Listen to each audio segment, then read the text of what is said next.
Working through our stack of mains here. We're in our first group of mains for Group 1 for today. We've got a couple races left here to call for you. It looks like we've got the 65cc class and the vintage class coming up. And that'll wrap up our mains for the first round of mains for this Group 1 today, and then we'll move right back into Day 2 program right afterwards, since the rain is going to delay things, or going to put an end to things tomorrow. So we're getting 2 race programs in one day, bringing you all the action here from Callahan Speedway. We should have Race 8 Vintage. I know it can take a while to get some of them bikes fired up, so let's make sure you're down in staging. That's it. As we line them up, we got the 65cc class here.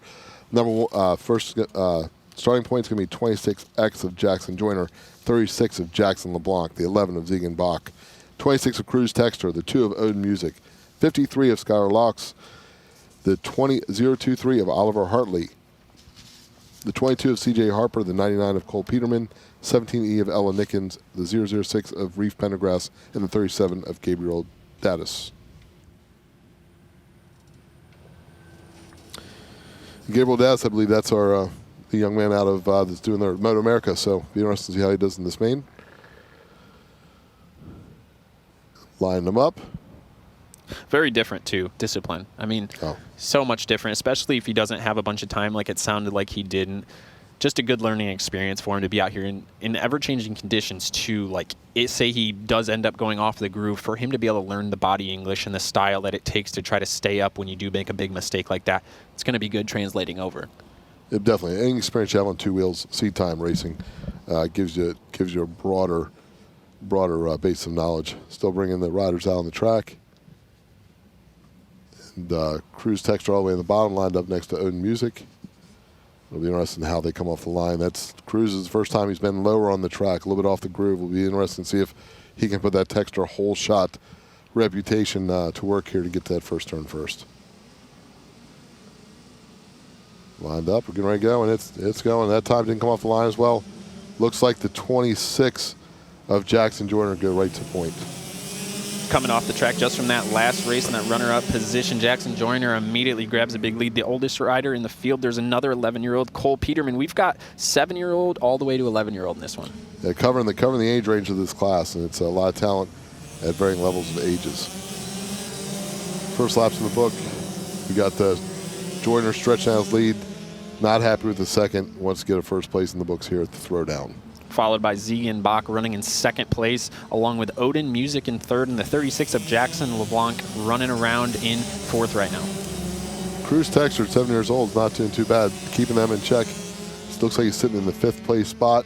One knock on the door a little bit, see if he can build some momentum, work his way up. But he's got some fast company ahead of him with a little bit of pressure behind, so it's not going to be an easy task for little Texter. Yeah, didn't get the start he quite wanted. He's going to the corner 1 and 2 a little bit lower than the guys in front of him. Maybe he'll be able to use that later on in the race to get the pass done.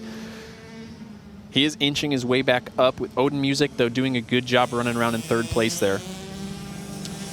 Yeah, Music is a solid spot in third. Second place broken away a little bit, so right now Music just needs to ride consistent to hold down that third spot. But on his back door, looks like the Jackson LeBlanc on the 36 is putting some pressure. If he opens the door a little bit, if Cruz can get closer, it may open up for him to work its way through. And that's a great finishing position to start off in a podium spot in this national championship for Odin Music, to be able to carry this and start preparing and working on things moving into the next couple rounds. Yeah, every race is a learning opportunity. They'll be able to put right back in. As we watch that, looks like that was LeBlanc. He got a little loose and opened it up. Not quite enough for Texter to close it in, but enough to give Music some breathing room as we come around for lap 7 of this 65cc main event. Yeah, these riders all running a pretty similar pace there. Jackson LeBlanc making that mistake does allow Cory Texter to move up, but it really gives Odin Music some room to breathe. Yeah, and it came in, just got a little high on the line. And we've seen it repeatedly today that the traction goes away the further you go up.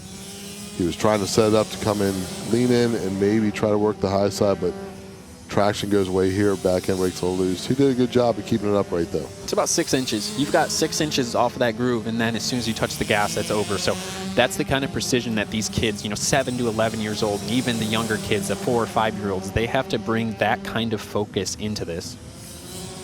Yeah, the loss of traction is not much different for the youngest rider to the oldest rider here. The size of the bike, the back end spins up, the bike reacts very similar. This is a good comparison to like Sacramento Mile. At Sacramento Mile, it's about 130. It's about 130 miles an hour faster than what we're doing here, but it's the same thing where the groove's maybe 3 foot wide on a good day.